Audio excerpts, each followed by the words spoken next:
4 tips to help you better organize your day and possibly even organize your whole life. Now you may be wondering, why on earth am I even talking about organizing your day as a weight loss coach and trainer? Surely it's all about diet and exercise, isn't it? Well, look, here's the reality.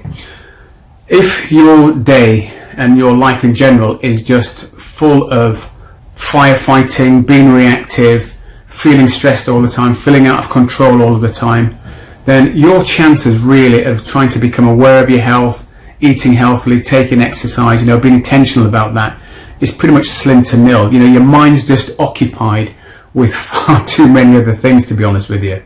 So we need to find a way to try and calm ourselves down, get into some sort of a rhythm routine so we can relax and get better results.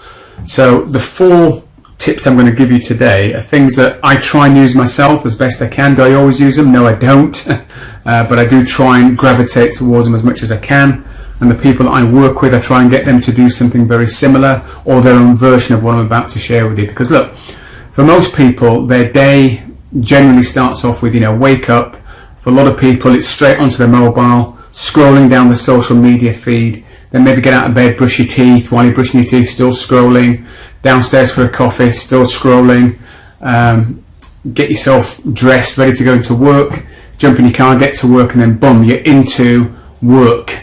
And you could find yourself at work firefighting, phone calls, emails, text messages, you name it's all coming at you. And before you know it, you're back in the car, you're heading home, and you're having your tea, and then guess what? It's lights out, and then boom, repeat the whole thing again.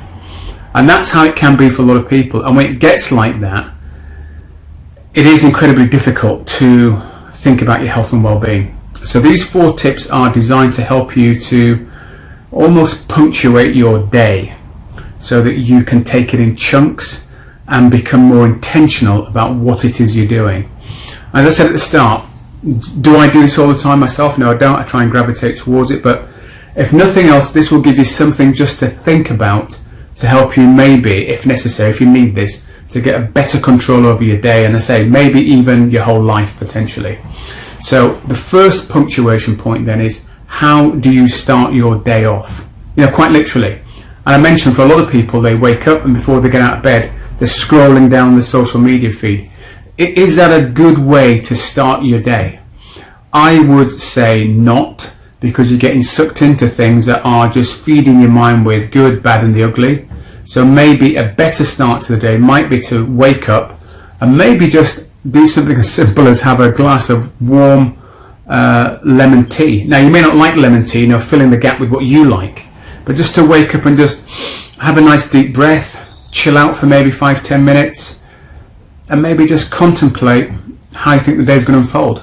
A nice, calm, relaxed start to the day. Or it might be you wake up and you take some exercise. That's how you start your day off. You wake up, you brush your teeth, you're downstairs, and maybe you're out the door for a walk with the dog, but you're not diving onto social media. You're not just doing that sort of stuff that a lot of people do. You're being more intentional about how you want to start your day. And you want to be starting your day pretty much the same way every day if you possibly can. Granted, during holidays it's going to be a little bit different, but during the general Monday to Friday, Saturdays and Sundays, why not start it off with some real intention and start off in a way that's calming, relaxing, and sets you up ready for the next punctuation, which is number 2, how do you start your working day? Again, for a lot of people, the way their working day commences is they're going to work, they email inbox, checking emails, answering emails, answering phone calls, maybe people coming into your office if you've got staff or people that you need to be accountable to, and you can spend a lot of time just firefighting things, and it can be a crazy environment. So maybe the start of your, in fact, I'll give you an example. One lady I worked with, her day started off, just to digress very quickly, she started off by not even being able to find her tights first thing in the morning. So her day started off stressful straight away because she couldn't even find her tights. She'd be scrambling around for those. But her working day started off by going into the shop, and she'd get in there almost before the shop was due to open up. So she'd be slightly ahead of the customers coming in, which meant there was no time for a sit down, no time for a chill. It was just literally in, almost open the door, clients were descending upon her. So maybe you start the day off, your working day off, by just reviewing what's on the agenda list for the day, with a cup of coffee or a cup of hot lemon tea or whatever it is you want to drink, or maybe no drink. Maybe just you reflect, you calm. Maybe you give yourself that dedicated 10 minutes just to chill, calm, and look at what's coming up. And then you go down the list and you prioritize if you haven't already done that the day before, and you work through that. So that's how you start your working day. Then the rest of the working day will unfold as it unfolds.